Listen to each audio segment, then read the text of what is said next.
Hello student, welcome to my channel. तो आज की वीडियो में हम स्टार्ट करने वाले हैं BA first semester English literature का सेकेंड यूनिट। तो आपका जो पहला यूनिट था उसमें जितने भी राइटर्स के कंट्रीब्यूशन थे हमने वो सब पूरा पढ़ लिया है। तो अब हम यूनिट सेकेंड में आ गए हैं और आपके यूनिट सेकेंड का ये दूसरा टॉपिक है प्रोज एंड प्रोज स्टाइल। तो यूनिट सेकेंड का जो पहला टॉपिक था आपका वो था एलिमेंट ऑफ शॉर्ट स्टोरीज। तो उसमें 4 एलिमेंट्स हैं शॉर्ट स्टोरीज के: plot, characterisation, narrative technique and structure, जिसको हमने पढ़ लिया है। तो आज हम यूनिट सेकेंड का दूसरा टॉपिक पढ़ने वाले हैं क्योंकि हमने इसका पहला टॉपिक पढ़ लिया है। अगर आपने नहीं पढ़ा है तो मेरे चैनल की प्लेलिस्ट में आपको BA first semester English literature के नाम से प्लेलिस्ट मिल जाएगी, उसमें आपको वीडियो मिल जाएगी, आप वहां जाके पढ़ लीजिए। तो आज हम पढ़ेंगे प्रोज एंड प्रोज स्टाइल। ये यूनिट सेकेंड का दूसरा टॉपिक है जिसमें 7 होते हैं। देखिए 7 होते हैं प्रोज एंड प्रोज स्टाइल। पहला है ऑटोबायोग्राफी, जिसे हिंदी में कहते हैं आत्मकथा।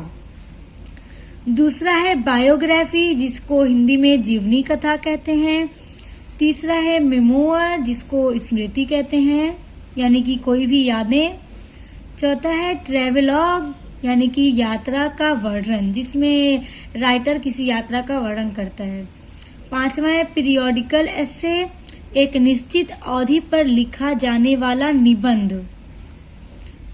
छठा है फॉर्मल एस्से, यानी औपचारिक निबंध। और 7वां है पर्सनल एस्से, व्यक्तिगत निबंध।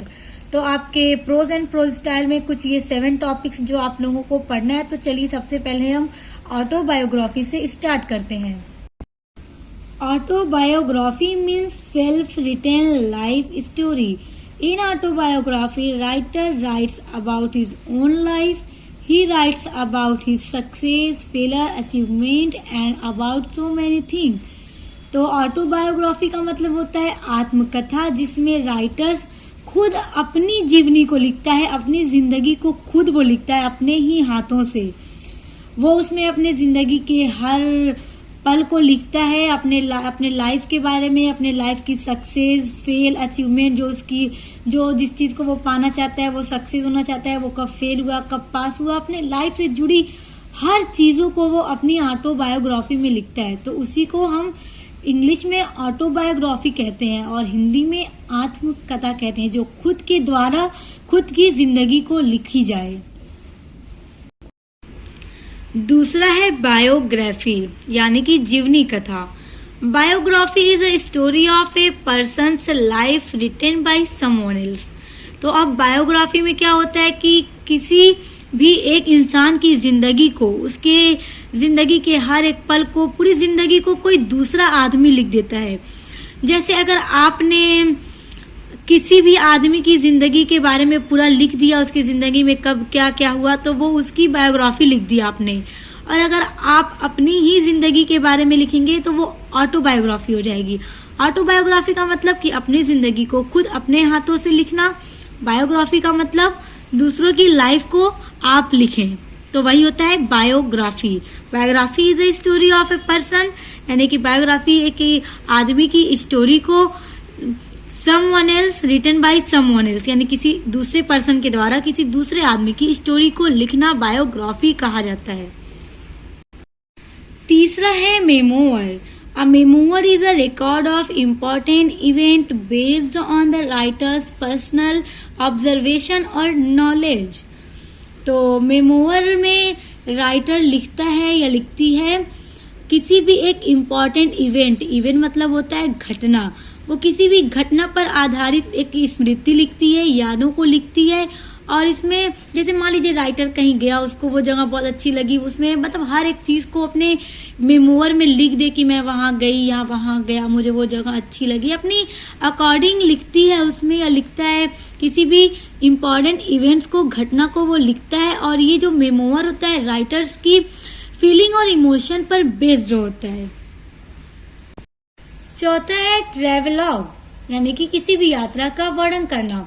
Travelogue is a truthful account of an individual's experience of travelling.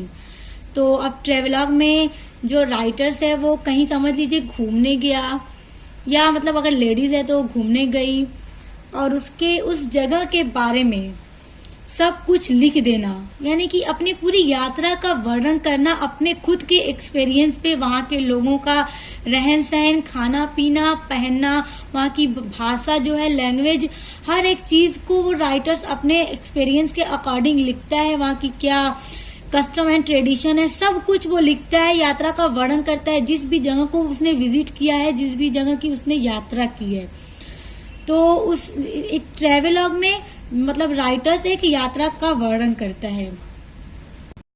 So student, travelogue क्या है आप लोग को क्लियर हो गया होगा। इसमें राइटर्स किसी भी यात्रा की घटना का वर्णन करता है। और मेमोअर में राइटर क्या करता है, मेमोअर में राइटर किसी भी एक घटना पर मतलब बेस्ड जो होती है उसकी इमोशन और फीलिंग, किसी भी यादों को वो उसमें लिखता है। और ट्रेवलॉग में कहीं वो घूमने गया है उसका वर्णन करता है। ओके, ट्रेवलॉग के बाद आता है periodical essay. A periodical essay is an essay that is a short work of non-fiction published in a magazine or journal. In particular, an essay that appears as part of a series. तो ये जो periodical एसे होता है वो और भी एसे की तरह नहीं होता है, ये उनसे थोड़ा अलग होता है, थोड़ा डिफरेंट होता है। और ये तरह के जो एसेज होते हैं उनकी तरह बुक की फॉर्म में पब्लिश्ड नहीं किया जाता है।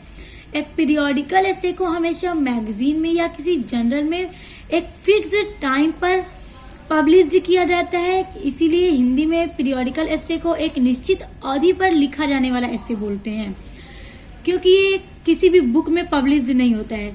ये एक फिक्स टाइम पर, इसकी एक टाइम फिक्स होती है कि मतलब इस डेट में ये पब्लिश्ड किया जाएगा फला मैगजीन में, फला जर्नल में। तो वो उस तरह से एक फिक्स टाइम पर पब्लिश्ड किया जाता है।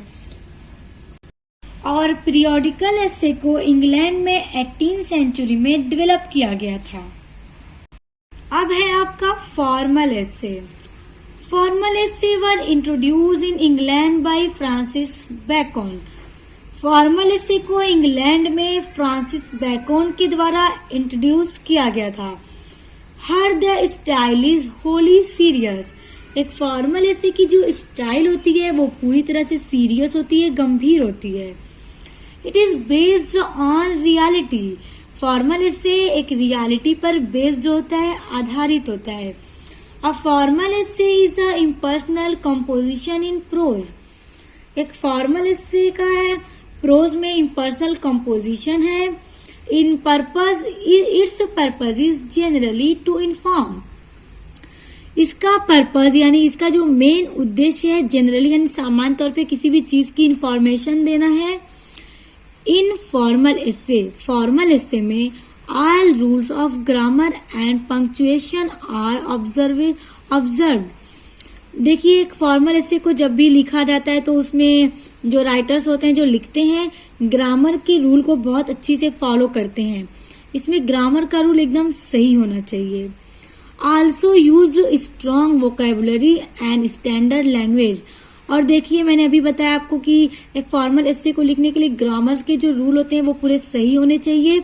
और उसी के साथ साथ इसमें यूज किया जाता है स्ट्रॉन्ग वोकेबुलरी का और एक स्टैंडर्ड लैंग्वेज का यूज किया जाता है एक फॉर्मल एसे को लिखने के लिए।